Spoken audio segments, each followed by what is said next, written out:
On behalf of the General Assembly, I have the honor to welcome to the United Nations Her Excellency Maia Sandu, President of the Republic of Moldova, and to invite her to address the Assembly. Dear President of the United Nations General Assembly, dear Secretary General of the United Nations, distinguished ladies and gentlemen. A few weeks ago, my country, the Republic of Moldova, celebrated the 30th anniversary of its independence. I want to use this opportunity to once again congratulate my fellow citizens on this important milestone to us.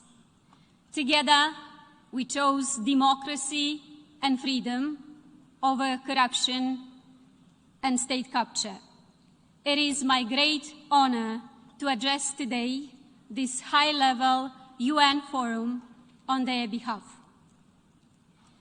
Some voices claim that multilateralism is no longer relevant in this day and age, that we cannot work together efficiently anymore at countering global challenges because we are too much inward-looking as a result of our own overwhelming domestic problems. Our world, however, faces extraordinary challenges, both in magnitude and in kind. This, I claim, can only be solved together.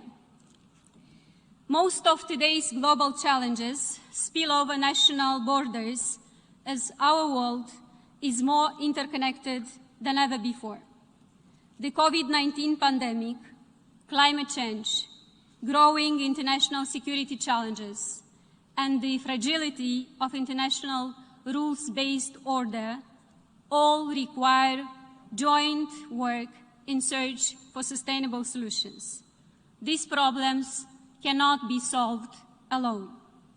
We require genuine, concerted international efforts to provide truly sustainable solutions for our future.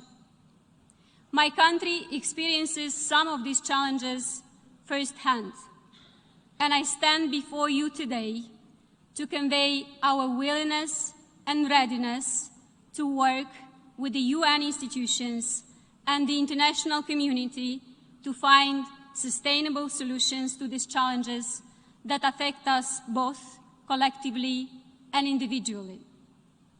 Let me go through these 4 challenges separately. First, there is no doubt that the COVID-19 pandemic has been the biggest challenge of our generation so far. Like most other states, the Republic of Moldova has been hit hard. But our own experience of dealing with the crisis has been filled with hope and gratitude. Gratitude for the tremendous global endeavor of solidarity that supported my country's work to contain the virus, and hope that solidarity can make us all more resilient. Thanks to our external partners, my fellow citizens would start vaccination already in March. We now have sufficient supply of vaccines for all the citizens. Our healthcare system received important support, international support. I would like to take this opportunity to thank the European Union and its member states, the World Health Organization, and the entire UN family, and all our friends and partners for their continuous help to fight this pandemic worldwide. As more countries get access to vaccines, our greatest task ahead is to promote immunization, relaunch our economies, and reopen our societies. This can only be achieved through collective effort. Second, climate change, another major challenge we are all faced with. We live through its consequences as we speak. Extreme weather, record high temperatures, floods affecting every country. For the Republic of Moldova, climate change means severe droughts every few years, floods, ruined crops and livelihoods of people. The footprint of the Republic of Moldova for climate change has been low, and we are committed to keeping it this way. As we seek to modernize our economy, we pledge to do so in a sustainable way, expanding our forests, transitioning to a green and circular economy, promoting clean energy, preserving water and land resources, promoting responsible and sustainable production and consumption is our way forward. Third, international security.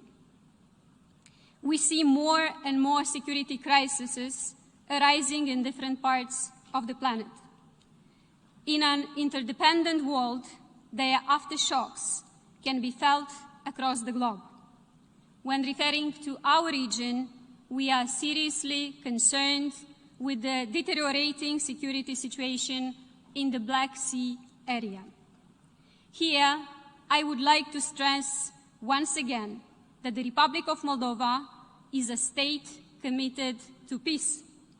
We remain firmly committed to identifying a peaceful political solution to the conflict in the Transnistrian region of our country, based on Moldova's sovereignty and territorial integrity within its internationally recognized borders. We will also continue promoting confidence-building measures with a strong emphasis on protecting fundamental rights and freedoms in the Transnistrian region, a pressing issue for my country. In the spirit of Moldova's constitutional neutrality and international law, I would also like to reiterate that our position on the complete and unconditional withdrawal of Russian forces remains unchanged.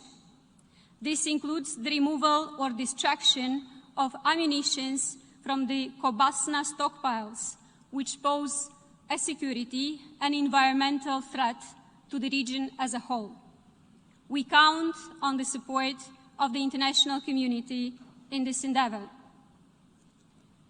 Erosion of democracy and the declining trust in the state that it produces is another important global challenge that I would like to address.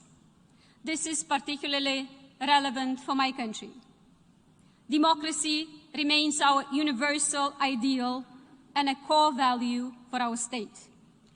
Rebuilding citizens' trust in public institutions, cleaning up the state from vested interests, and delivering decent public services is the cornerstone of Moldova's further democratic progress and modernization.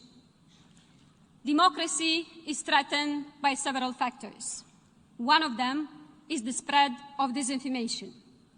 While new social media platforms have been an important tool to mobilize and spread democratic practices in many regions of the world, they are also enhancing disinformation, which, in worst-case scenarios, may seriously disrupt key democratic processes such as elections. We need a global conversation and to jointly look for concrete solutions to the dangers that disinformation poses to the rules-based international order. Another factor that erodes democracy is corruption. Corruption undermines people's trust in their states. While no country is exempt from it, corruption disproportionately affects poor states.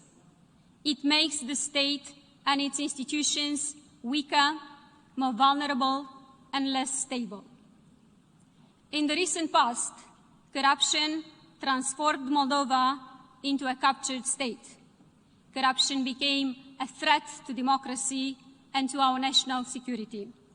Crooks used us as a transit country to launder money through our institutions before depositing them abroad. We have managed to overthrow these corrupt regimes, and now our main task is to strengthen our justice and law enforcement systems. We are committed to doing so, but fixing one end of the problem does not make the problem disappear.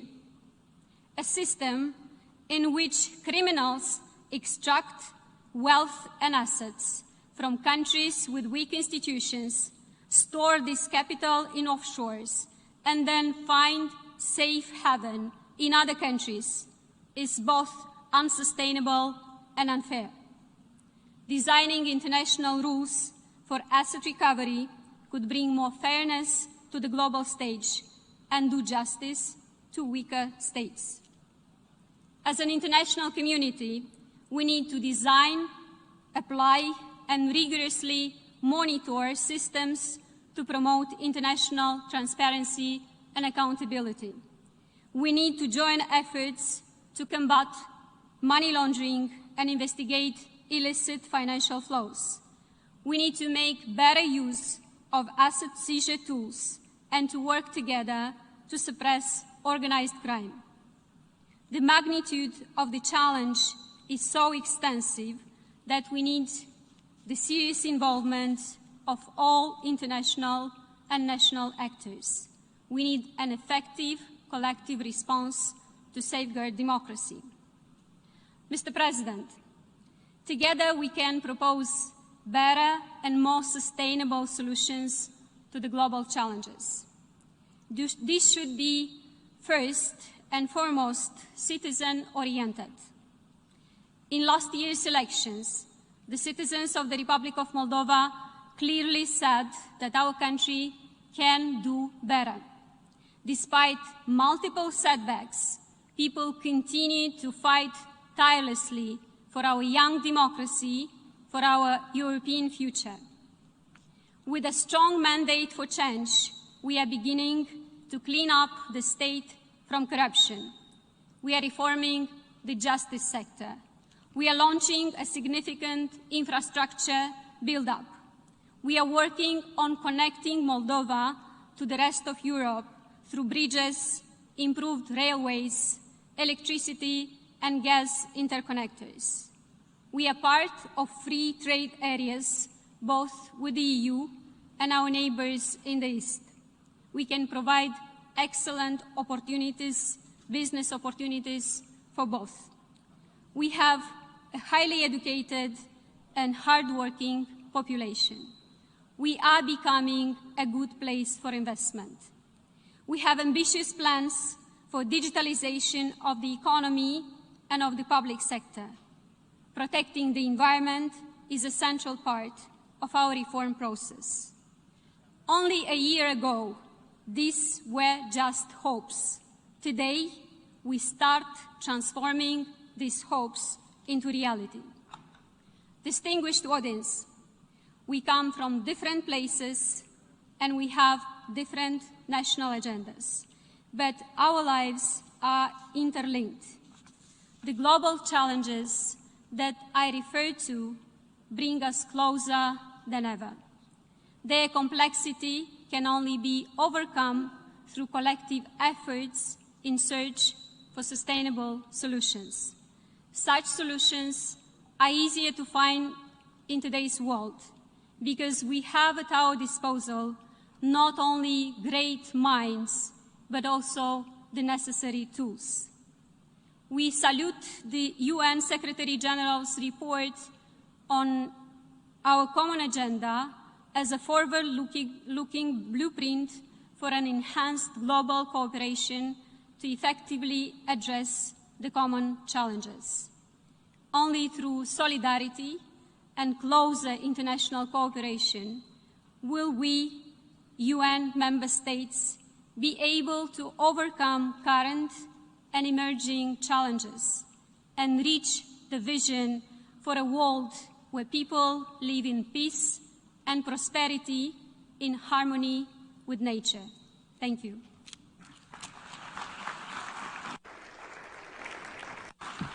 On behalf of the General Assembly, I wish to thank the President of the Republic of Moldova for the statement just made, and I request protocol to escort Her Excellency.